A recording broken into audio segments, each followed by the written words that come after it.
Farming is challenging, and let's be honest, costs are only going up. But if you're a farmer in the US, the good news is that there are USDA grants and subsidies that can help you financially. Thousands of farmers are already benefiting, and you can too. In this video, I'll show you exactly how to access these programs and take some of the financial pressure off your shoulders.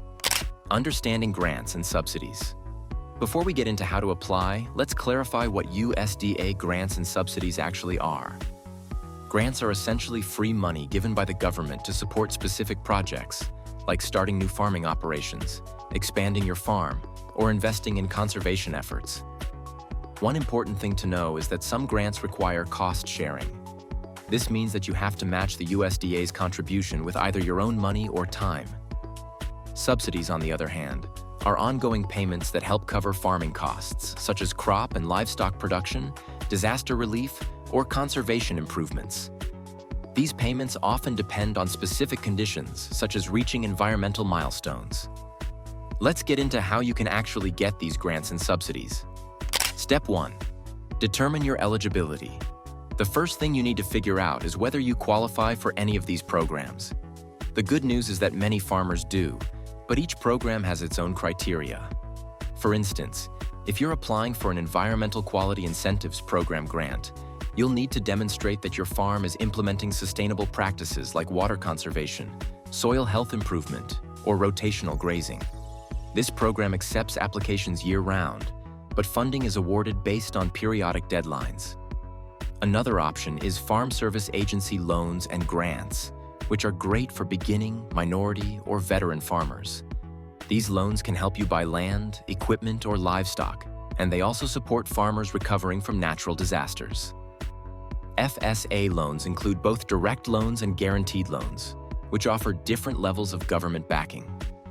For farmers who are processing crops or livestock into new products, like turning raw milk into cheese or growing organic produce, the Value-Added Producer Grant, VAPG, helps cover marketing and production costs to expand these operations.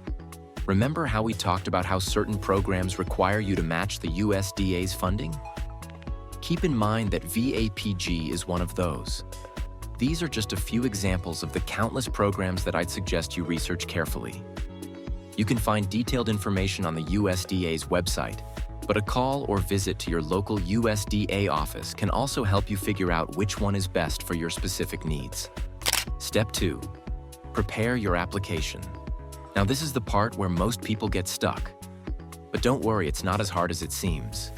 For most grants and subsidies, the USDA uses an online portal where you can submit your application. You'll need to provide detailed information about your farm, including its financials, production numbers, and how you plan to use the funds. Here's what to include in your application. Be specific about what you want to achieve with the grant or subsidy.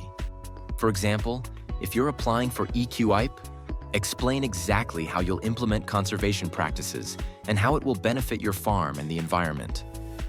Break down how the funds will be used. The USDA wants to know that their money is being spent wisely, so showing a well-thought-out budget can make a big difference.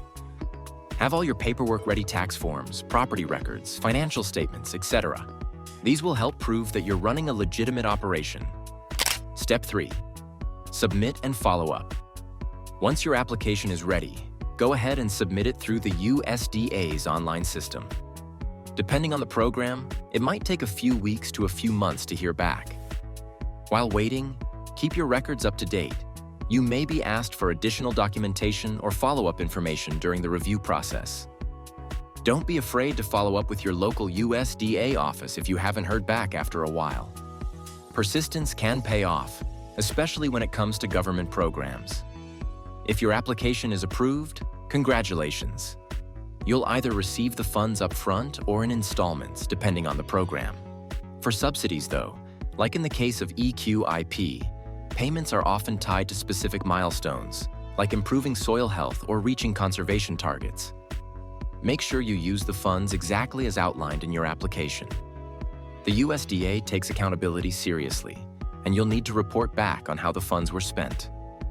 Keep detailed records of everything to avoid any issues down the line. If you liked the video, please consider subscribing and sharing so we can keep bringing more content like this. See you next time.